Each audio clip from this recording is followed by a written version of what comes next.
Right now in South Florida, some condo units are sitting on the market for over a year. Not because nobody wants to live there, because the building comes with a debt attached to it. Sometimes $50,000, sometimes over $100,000, and buyers know it. Meanwhile, the people who already own those units, a lot of them retirees who bought in years ago expecting a quiet, paid-off retirement, are stuck. They can't afford the bill, and they can't sell without eating a loss. So let's actually walk through why this happened, what the law says today, and why so many older owners are choosing to sell now instead of waiting it out. To understand this, you have to go back to June 2021.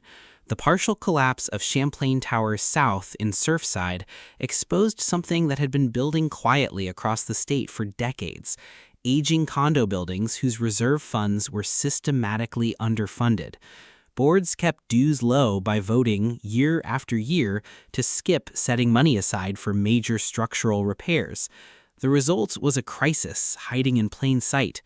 So in May 2022, Governor Ron DeSantis signed Senate Bill 4D. Here's what it actually requires. Any condo or co-op building 3 stories or taller has to get a structural inspection. They call it a milestone inspection if the building turns 25 years old if it's near the coast, or 30 years old if it's inland. And separately, buildings have to complete something called a Structural Integrity Reserve Study, or SIRS for short. That study tells the board exactly how much money needs to be sitting in reserves for things like the roof, the load-bearing walls, plumbing, waterproofing, the stuff that actually keeps a building standing. That deadline kept getting pushed. It was supposed to be the end of 2024. Lawmakers passed another bill, HB 913, that pushed it to the end of 2025. But as of this year, the extensions ran out. Boards can no longer vote to skip funding these reserves. If the study says you need it, you have to fund it. Full stop. So here's what that actually meant for owners. Take Surfside Club South, a different building than the one that collapsed, just nearby. Residents there got hit with assessments reportedly running over $100,000 per unit. One owner, Parks Huffstetler, who bought his place in late 2021, told a local news station it's over $100,000 per owner. He said he had no idea it was coming. Another resident, Janet Stone, is a retired teacher. She told the same news station that the bill forced her back into the workforce, not because she wanted to keep working, because she had to. And this isn't a one-off story. Condo attorneys across the state say they're fielding these disputes constantly now, with assessments in some buildings running well into 6 figures, and boards holding the legal right to place a lien on your unit or even foreclose if you can't pay. There's also a newer wrinkle worth knowing about. In Miami-Dade, a developer tried to force through a condo termination, basically dissolving the building and buying everyone out below what they'd probably get on the open market. A judge stepped in this past January and ordered the developer to pay for the repairs itself, an estimated $65 million, instead of terminating the building. It was a rare win for owners, but it also shows you what's happening in the background. Some developers are watching for buildings full of owners who can't afford their assessments, because those are the buildings easiest to take over. Let's get specific about where things stand today. Special assessments are commonly landing somewhere between $10,000 and $150,000 per unit, depending on the building's age and what the inspection found. Florida law does require associations to offer a payment plan for anything over $1,000, usually spread over at least 12 months. But even split up, a 6-figure bill on a fixed income doesn't just get easier because it's monthly. On the insurance side, premiums for condo buildings have climbed more than 100% in some parts of the state over the past 3 years, according to Florida's own insurance regulator. There is a small piece of good news here. Citizens, the state-backed insurer, cut its rates by about 8.8% on multi-peril policies and 5.5% on wind-only policies, effective this month, July 2026. It's the first real rate decrease in years. It helps. It doesn't undo the last 3 years. If you're an owner trying to get out from under all this, Miami-Dade County relaunched its condominium special assessment loan program this year with a new fully online application.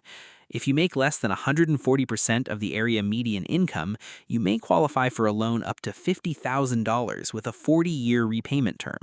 That's real help for some people. It's not enough for a $100,000 bill. And on the market side, statewide condo prices have fallen around 7 to 8% from their peak, and sales volume is down roughly 13% year over year. In Miami specifically, condo inventory is sitting at almost 13 months of supply right now, meaning at the current sales pace, it would take nearly a year to sell everything currently listed. That's an enormous amount of unsold inventory. To be fair, some real protections did kick in this year. Starting January 1st, 2026, associations with 25 or more units, that threshold used to be 150, now have to post their budgets, reserve studies, and inspection reports online. So an owner can actually check what the board is doing instead of finding out through a surprise letter. If you're buying a condo now, you also get 7 days to review the building's financials and inspection history before you're locked into a contract. There's also been a small opening for relief. A program called My Safe Florida Condominium now only needs 75% owner approval to apply for grants covering things like roof or window replacement. That used to require every single owner to agree, which almost never happened. But none of this erases the bills that already went out. Economists who track this market are saying the condo sector probably won't stabilize until late 2026 at the earliest, and that's assuming mortgage rates keep easing and the backlog of unsold units gets absorbed. There are some early signs of life. Naples saw condo sales jump nearly 40% in February compared to a year earlier, but that's one market, and it's coming off a very low base. Here's the honest version of what's going on. Florida needed to fix a real safety problem, and in a lot of ways, this law is doing exactly what it was supposed to do, forcing buildings to actually maintain themselves instead of quietly falling apart. But the way the bill landed, it landed all at once, on people who didn't cause the problem, and in a lot of cases, can't absorb the cost. Some of them are taking loans, some are fighting the assessment in court, and a lot of them are just deciding it's easier to sell now, take whatever price the market gives them, and let the next owner deal with a building that's finally been brought up to code. Whichever way this goes for any one person, the bigger story is still playing out, and every condo owner in Florida is watching to see how their own building's number turns out.